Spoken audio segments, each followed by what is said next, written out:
Paul DeJong, you are the San Francisco Giants shortstop. Kyle Harrison, you are going to take the mound tonight to make your major league debut. And hey, the Giants need you to perform well because this team is in a playoff hunt, but they're not playing well, and you need to provide a spark. So a lot going on with the Giants coming into today.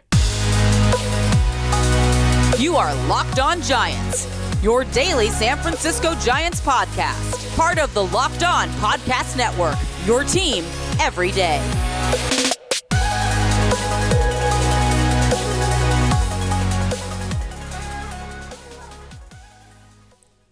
Hello and welcome to Locked On Giants, part of the Locked On Podcast Network, where it's your team every day. My name is Ben Kaspick, and on this show we provide daily episodes Monday through Friday talking about the San Francisco Giants in a way that's data-driven and rational, but also simple, passionate, and accessible to all. I'm a former contributor for the baseball statistics and analysis websites Beyond the Box Score and Rotographs. I've been podcasting about the Giants since 2015, and I'm a lifelong fan. Thank you for making Locked On Giants your first listen every day. We're free and available wherever you get podcasts, including YouTube. Check us out there, and please hit that subscribe button wherever it is that you're listening. Also, go to birddogs.com/LockedOnMLB or enter promo code LockedOnMLB for a free white tech hat, which I'm pointing to on YouTube, with any order. You won't want to take your bird dogs off, we promise you. And coming up on today's show, like I said, Paul DeJong, you are a San Francisco Giant. This is a funny story, how this all played out. Basically, he was one of the guys around the trade deadline where there was a lot of speculation that he could be a fit for the Giants. And my ultimate takeaway was that it wasn't worth giving up much to get this guy. I'm going to be clear. That was my takeaway. And the Blue Jays, I don't know exactly what, I didn't study. I read it at the time, but I forget. And I also don't know every single Blue Jays prospect. But I'm sure they didn't give up too much to get Paul DeJong. But they gave up something to get him. And what did Paul DeJong do? He went to Toronto and he stunk. Like, he was terrible. And they DFA'd him and he went unclaimed. And by going unclaimed, that largely has to do with the fact that he's owed money. You know, he's under contract for this season. He's making in total a guaranteed $9.2 million this year. And so with about 25% of the season remaining, 9.2 million times 0.25 is about $2.3 million. So no team thought he was worth spending $2.3 million on, which is telling. So, you know, we're not getting a superstar here, but he clears waivers and the Blue Jays released him and the Giants pick him up to a major league contract. And so because he's already on a guaranteed contract that the Blue Jays, I believe, are the team that is now paying, Giants have to only pay him the prorated portion of the major league minimum. So instead of $2.3 million, they'll be paying him like $200,000, you know, huge difference, like 10 times less. And it's not all about the money. It's just, what is the player worth? And so financials aside, what does this mean? Paul DeJong is a shortstop. Currently, I think I was just talking about this yesterday. The shortstop position for the Giants is very unstable right now. Even when Crawford is healthy, he's not playing well at all, especially at the plate. Like, and I think I said this yesterday. I'm not trying to be hard on the guy. I love the guy. He's a legend, forever Giant. That term gets overused by a lot, but he actually is one. And I mean, literally, he spent his whole career with the Giants, but he's not hitting a lick. And the defense has been pretty good, but not what it was when he was at his peak, which is to be expected for a guy who's, 36, I believe he is now. And so for DeJong, what you're getting here is just like competence and a major league caliber shortstop, especially defensively. The bat is the bigger question because he's been so up and down with the bat in the course of his career. Overall, he's been close to league average offensively in his career, with kind of his best strength being power. He's hit 19 plus home runs 4 times in his career, spanning not that many seasons, 1, 2, 3, 4, 5, 6, 7, including a 60-game season. So really 6 full seasons, and he's hit 19 plus home runs 4 times. And he may get there again this year. He has 13 already, even though he's only played in 94 games this season. But defensively, as a shortstop, we're talking about a guy, let me just give you the last 3 years. By defensive runs saved, in 2021, 6 defensive runs saved. By the way, this is eye-popping. Going back to 2019, 24 defensive runs saved at shortstop, which is bonkers. But in 2021, 6 defensive runs saved. In 2022, 5 defensive runs saved. This year, they have him at 0 defensive runs saved, to be fair. But I never like to look at just one of these metrics. I like to look at them all and see if they agree, disagree, whatever. So how about outs above average? By outs above average, in 2021, plus 4 outs above average. 2022, plus 5 outs above average. And this year in 2023, plus 7 outs above average.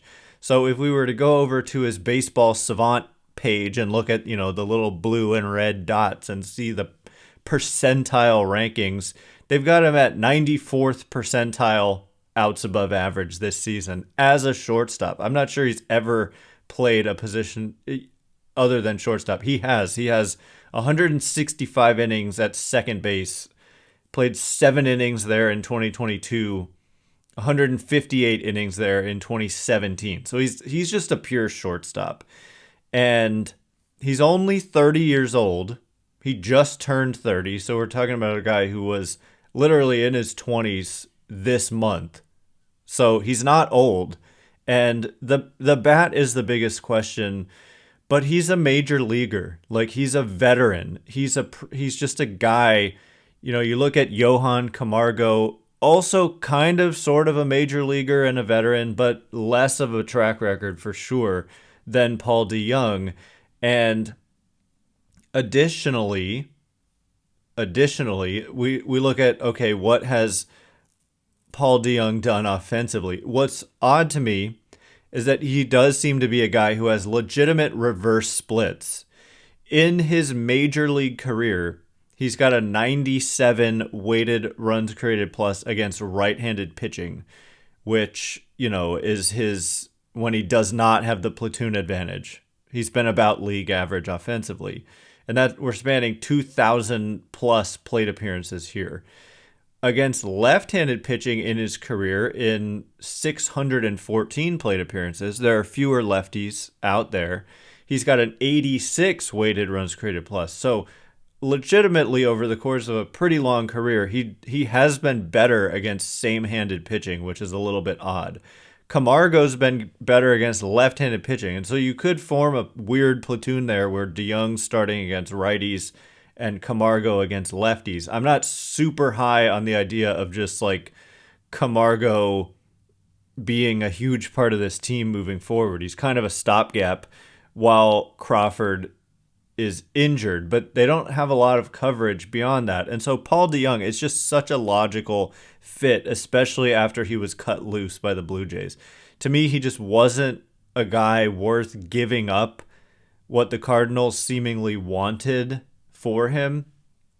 But when you can just get him for whatever, a prorated portion of the major league minimum, then that's a no-brainer, given where the Giants are and given that Crawford just went on the IL. When I was saying don't give up much for this guy, Crawford was playing, and yes, not playing well, but I just didn't see DeJong as enough of an upgrade over Crawford. But he's certainly enough of an upgrade over a team that doesn't have Crawford anymore right now. So the last thing to note that I find interesting about DeJong is the contract. And this is one area where I actually don't totally understand how it works. I really want to, and I'm going to figure it out, and I'll tell you as soon as I do. But Paul DeJong, like I said, he's making $9.2 million this year no matter what. Almost none of it coming from the Giants. But what I don't understand, he's got a $12.5 million club option for next year and a $15 million club option for 2025.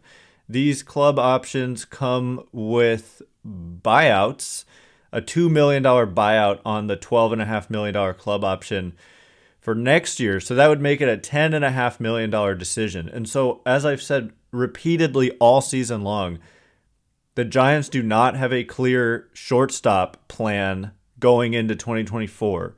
And so to have DeJong as a possibility, I believe the Giants will have the right to exercise that option if they want to. I'm a little confused on if they would be paying the whole thing or if they would just be paying the league minimum salary. The whole thing, no, just the league minimum salary, and then whatever team, I guess the Blue Jays, paying the rest. So I'm assuming the Blue Jays wouldn't be on the hook for all that, otherwise they wouldn't have DFA'd him, but I will find out and I will get back to you. But I would expect this guy to basically start all the time for the Giants. I would be a little surprised if he doesn't.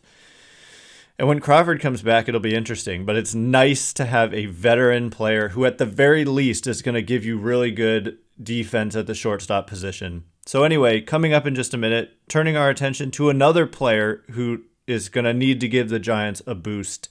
And that's Kyle Harrison, who's going to make his major league debut in a matter of hours against the St. Louis Cardinals. So we will get you set for that matchup and that debut in just a minute. But before we do, this episode is brought to you by Bird Dogs. I have never had a pair of shorts that made me look good while also being so comfortable until I got a pair of Bird Dogs. Bird Dogs make you look good. They are stretch khaki shorts designed to fit slimmer through the thigh and leg, giving you a truly sculpted look. They fit like a dream. Bird Dogs invented cloud knit fabric that looks just like khaki, but stretches so you get a way similar fit without having to sacrifice movement. And I mean, seriously, who wants to wear normal khakis? They're so stiff. Maybe they look good, but they certainly don't feel good. Bird Dogs, best of both worlds. Look good, feel good. That's what it's all about to me. I've got to be comfortable. I'm sorry. So Bird Dogs are a dream come true. They also use anti-stink sweat wicking fabric that keeps you cool and dry all day long. You can seriously go from the couch to the golf course to a night out all with the same pair of Bird Dogs on. These are the most comfortable pair of shorts I've ever owned. Go to birddogs.com/lockedonmlb or enter promo code lockedonmlb for a free white tech hat with your order, which I'm wearing right now. It's one of my favorite hats. I really like the way it fits and looks. That's birddogs.com/lockedonmlb or promo code lockedonmlb for a free, this one, white tech hat. You won't want to take your Bird Dogs off. We promise you.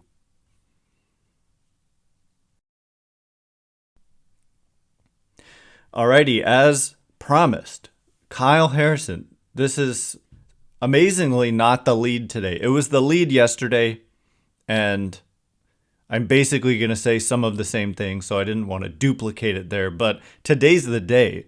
This kid is going to make his major league debut, and how he performs for the rest of the season, possibly even into October, is potentially going to have a large say on how it all plays out for the Giants this season. Thanks again for making Locked On Giants your first listen every day. Everydayers tomorrow. Oh yeah, we're going to be breaking down Kyle Harrison's major league debut. Also, the roster moves that get made to get both Harrison and DeJong onto the roster. Those are both going to require 40-man moves in addition to, of course, needing to clear 2 spots on the 26-man roster. So it's going to be a busy episode and a fun one tomorrow. Giants play the Phillies tonight at 3:40 Pacific, and you can catch every pitch of the Giants' hometown broadcast with SiriusXM on the SXM app. Search Giants. So yes, the long-anticipated debut of Kyle Harrison, whom many consider, if not the best pitching prospect in baseball, certainly the best left-handed pitching prospect in baseball. Certain publications maybe have him like as the second best left-handed pitching prospect, but MLB Pipeline, I think, has him.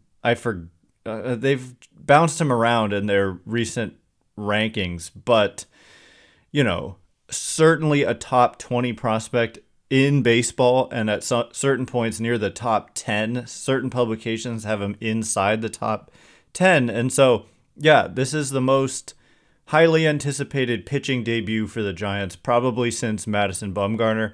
As I said yesterday, he's not really similar to Madison Bumgarner as a pitcher in terms of what kind of results you're going to see. Like, Kyle Harrison is more like a left-handed Tim Lincecum in terms of the strikeout ability and just the ability to overpower hitters.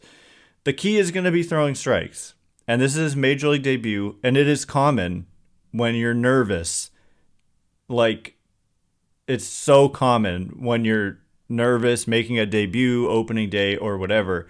You get nerves, and then what do you lose? Command. Like, try to be really nervous and then do something physically, athletically. It's like impossible. You got to be loose and relaxed. And so it's entirely possible that Kyle Harrison has a bad start tonight. I just want to throw that out there. And will it mean like almost anything at all? No. These games matter a lot. So if they lose, then yeah, it matters in terms of losing a game. But in terms of his long-term outlook, as long as he comes out of the outing healthy, then it kind of doesn't matter how it goes. But of course, we hope that he dominates. And I wouldn't expect him to pitch deep into games. I think he's never or once pitched past the fifth inning this year, or maybe even into the fifth inning this year. I'd have to look. But their philosophy, and they say that they have the data to kind of back this up, is that one of the best ways to prevent pitcher injuries is to build them up slowly. And that is what they did this year, meaning like, for his first 4 starts, I don't remember exactly what it was, but it's like a 25 pitch limit. And then his next 4 starts, like a 60 pitch limit, or even like a 40 pitch limit. And then his next 4 starts, like a 60 pitch limit. So a really slow buildup. And he then had a hamstring injury right before they were going to call him up. Hurt his hamstring around the 4th of July, and it kept him out of action for a few weeks. And so then when he returned, it's not like he just jumps back up to where he had slowly built himself up to before that point. They kind of started over. And so he had a couple outings where he was pulled with like fewer than 40 pitches. But his most recent outing, I think he went somewhere between 50 and 60. So anyway, don't expect this guy to pitch a complete game for sure. I mean, I'm expecting like, if he pitches well, like 4 innings. And if he struggles, he could be pulled in the first, because if you just can't throw a strike, then who knows? And so I feel for the kid. He's just got to get it out of the way. And hopefully he can just continue to do what he did in his last 2 outings in Sacramento, when he did not walk a single batter and he struck out 11. So walks have been the issue for him. When he doesn't walk people, he's overpowering and dominant. We'll see if that translates to the major leagues. He's got a funky delivery. It's obviously a left-handed delivery. I kind of call it a cross between Carlos Rodon and Chris Sale. Yeah, that's kind of what I see. But I'm not saying he's Carlos Rodon and Chris Sale. Let's let the kid be just Kyle Harrison. But I don't know. He's so important to the present and the future of this franchise. And so I couldn't be more excited. And we're just hours away from getting to witness this. But again, you heard me already, but just if he struggles, that's okay. And he'll hopefully make his next turn in the rotation and be a little calmer and be better at throwing strikes. But that'll be the key for him. Is he pounding the zone or is he not? And if he's pounding the zone, it's a nasty fastball that gets a ton of swings and misses and has tons of life to it. It's a good slider, sweeper, and also a shorter, tighter slider cutter thing. And he also mixes it in a changeup from time to time. But really, it's the slider and the fastball. I guess the slider being the sweeper.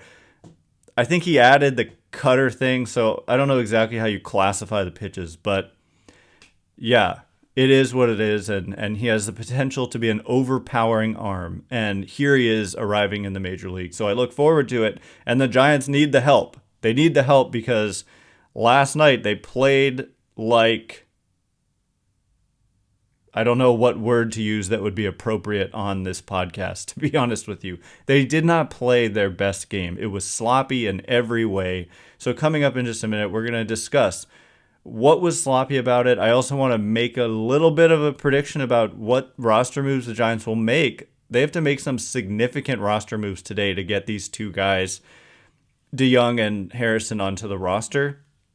And we'll get into the sloppiness of last night and where it leaves them and how their playoff odds are slipping. And so this is a critical juncture of the season. So all of that in just a minute. And before we get into it,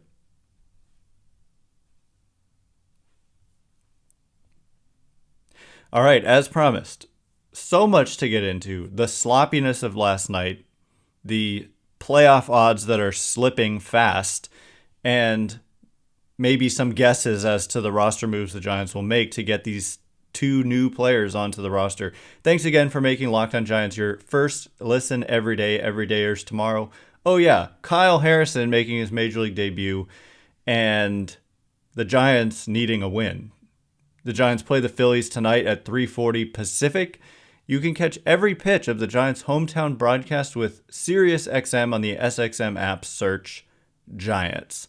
So much went wrong yesterday. It started off with Thairo Estrada not being able to play because he was once again hit in the arm, the wrist, by a pitch, which just ticks me off. He just came off the injured list recently, and he was getting his swing going.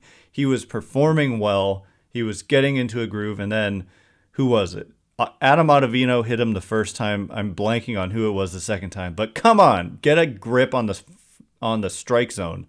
I almost lost my language again there. Today is just a rough day for me in that regard. But Kyle, without Thairo Estrada, the lineup looks a heck of a lot different. And that's why a Paul DeJong really lengthens it out, because he's a major leaguer. And, all due respect to like Casey Schmidt, who is really good defensively, you're not always getting good at bats from Casey Schmidt. And I just think you're getting a little more certainty with a DeJong being in the mix there. But hopefully the x-rays were negative or clean on Estrada, so hopefully he can come back and play. And also, the Giants completely blew a first inning opportunity, which they've done way too much. I'm not saying in the first inning way too much. I'm saying they already had a run on the board, 1-0 Giants on a Jock Peterson home run, and then they proceeded to load the bases after that. So they had Aaron Nola on the ropes completely. 1 out, bases loaded. Johan Camargo, once again, kind of just a guy you don't necessarily want up in that situation. And maybe it's Thairo Estrada. I don't know if they would have hit Estrada 6th or whatever where Camargo was, but regardless, it was Camargo. And he hit into a double play, a 1-2-3 double play, pitcher, catcher, first baseman. And that just killed the game basically for the Giants. Of course, they could have continued to threaten and put up more runs, and they did eventually score 4, thanks in large part to a very wild inning by the Phillies pitcher in the 9th. But imagine if Camargo hits a ball in the gap there, or even just a single or a sac fly, and then the next hitter hits a single. You could have just put the Phillies in a big hole, but instead, I'm not a big, usually I'm all about numbers, and some of you give me grief about it in the comments, duh, you're all about numbers. But I also believe, the momentum of the Phillies getting out of that with only allowing the 1 run is huge. And it makes them, instead of doubting themselves and feeling like, oh man, we're probably going to lose this game, instead they're like, 1 run, no problem. We're gonna come back and win. And when they did, and it was just ugly defensively. Wade Meckler made a horrible play a couple of times. Just people just dropping the ball like when it's right there on the ground, sitting next to them, or like clanking off their glove. We had Elliot Ramos have a ball clank off his glove the other day on just kind of routine balls hit to the outfield. And Wade Meckler, same thing, allowed Trey Turner to turn a single into a double. And then there was a play by Meckler that allowed Harper to hit an inside the park home run, which in my opinion, that is one of the worst official scoring rulings I've ever seen. That was such a clear. There were multiple errors on that play, but you've got to give him one. Give Harper the triple, but Meckler not only took a route that didn't allow him to play the ball off the wall well, which, by the way, where was Michael Conforto, the right fielder? Once the ball hit off that wall, it's angled such that if it hits that wall, it's going to kick way back towards right field. And I didn't see Conforto ever get there, and Meckler had to run a long way to get after it. But then once he got there, he's trying to pick up the ball just that's sitting on the ground, and he dropped it. He went to pick it up, dropped it, went to pick it up again, dropped it, finally picked it up, threw it in, and Harper had scored by that point. So I'm not trying to be hard on Meckler. It is tough he has had such a fast rise. He was drafted last year, and so the lights are bright, and I don't judge players based on a few games that they've made after which they've made their major league debut. But it was hard to watch, obviously, and the Giants lost the game, obviously. And their position in the standings is precarious. Like I've kept saying they're still in a solid position, but like they're in jeopardy of falling out of a good position and being a team on the outside looking in and having to fight to get their way back into a playoff spot. They're only 5 games over 500. Their run differential is only +2, meaning they've just barely outscored their opponents on the year, which is indicative really of more like a 500 team, which is what they were last year, which is depressing that that's where they are right now.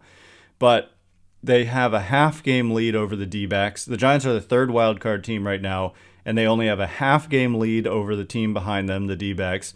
They only have a 1-game lead over the team that's 2 teams behind them in Cincinnati, and they have a 1.5-game lead over the Marlins, and then the Padres are 5.5 back. So, I'm scoreboard watching big time. The Cubs have passed the Giants in the standings. They're half a game up on the Giants, and the 2nd wildcard team and the Phillies are the 1st wildcard team, pulling away a little bit, 3 games ahead of the Giants. So they need to turn it around, and they need to turn it around quickly. Will they do it? I don't know. But the way they've been playing recently, it's hard to have a lot of faith and confidence. And that's why I say, these guys need to perform. Guys like Kyle Harrison, they kind of need him to perform. And so we'll see if he does. It's a lot of pressure on a kid, but we'll see. Anyway, my speculation as to what the roster moves will be, it's tough because, like I said, a 40-man move is required for both DeJong and Kyle Harrison, and obviously a 26-man move is also required. I should probably check Twitter right now in case that move has been announced by the team, which it doesn't look like it has. I do get the updates from the team, thankfully. But so, you could say like DFA Johan Camargo, but I think that Camargo's been decent enough that wouldn't be my first guess. And especially because he hits lefties well, and you could do that weird thing where you've got DeJong starting against righties, or you could just start DeJong every day and then say, so long, Camargo, perhaps. And you've got Mark Mathias in AAA ready to come up if needed to fill a similar role there. But, they could option a couple players off the 26-man roster. Like, you've got a bunch of players who could be optioned, like Casey Schmidt, Elliot Ramos, Luis Matos, Wade Meckler himself. And that would be about it from the optioning perspective. You've also got DFA candidate. Sean Jelly is definitely a candidate here. And I don't know if it's a DFA. I don't know if it's an option. Like, if you just option him, you still haven't solved your 40-man issue where you need to clear a spot. So somebody's got to either get two people, either have to get DFA'd or placed on the 60-day injured list. And I don't, off the top of my head, see... I mean, Ross Stripling went on the IL again. He could possibly be a 60-day IL candidate. Basically, the answer is I don't know, and speculating is kind of pointless because we're going to find out in a matter of hours. But expect that you could see some significant names designated for assignment today. That's my takeaway. Or they often do the kind of most boring, and they do the thing that makes it so they don't lose the player as much as they possibly can. Like, if they could put a guy on the 60-day IL, they would do that instead of having to DFA a player. But we'll see. We'll see. I think maybe there aren't candidates for that, so it may be some DFAs coming up and could be off the Major League roster. Anyway, that is all the time we have for today. Thanks again for making Locked on Giants your first listen every day. Everydayers tomorrow, breaking down Kyle Harrison's MLB debut and the roster moves that get these guys onto the roster. Thanks again for making Locked on Giants your first listen every day. And once again, my name is Ben Kaspick. Check me out on Twitter at Ben Kaspick, Kaspick. If you like this show, please consider rating it or leaving a review. It helps me out a lot. So thank you in advance. And thanks to everyone who's done so already. I cannot wait to be with you again tomorrow. Thanks again for listening. You are now Locked on Giants.